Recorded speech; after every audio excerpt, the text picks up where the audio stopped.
Tonight, we are getting more information about that 911 call made to police during a Saturday morning shooting that left one dead.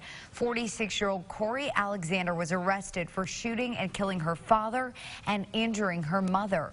Documents from the district court say Corey's mother called 911, claiming her daughter had a gun and was shooting. She tells police, quote, "She just shot me. My arm is broken," and, quote, "She shot my husband in the driveway and killed him." Earlier this week, we learned Corey Alexander's father had previously asked the courts for an involuntary commitment for his daughter, who he believed was battling a mental illness. That petition was eventually dropped. Questions now circulating about this case and if Corey's battle with mental illness was one of many that has slipped through the cracks. Jessica Rank joins us live outside DHS. And Jessica, what were you able to find out?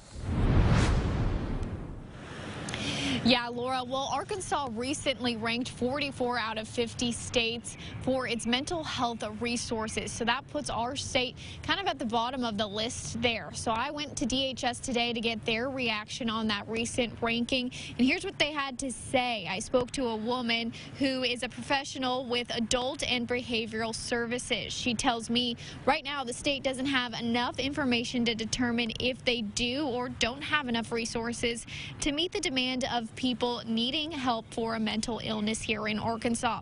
However, she does say that the state has been working to expand services since 2016, adding providers, independently licensed physicians, and expanding behavioral health agencies.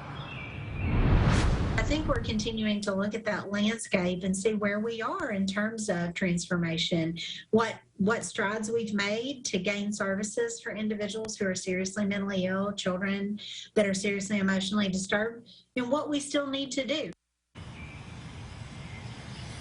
Now, DHS says one thing they're working toward is expanding community-based services, which means doctors and physicians would meet patients at their home for care instead of the patient coming to the facility.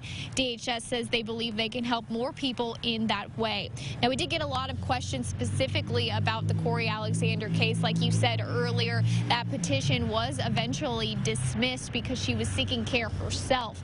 Now, this becomes an issue of involuntary and voluntary commitment. I spoke to DHS about this. They said in a general sense, once a patient decides that they're going to get help on their own, it then becomes the patient's power to check themselves in or check themselves out of a mental care facility. Live in downtown Little Rock, I'm Jessica Rank for KARK 4 News.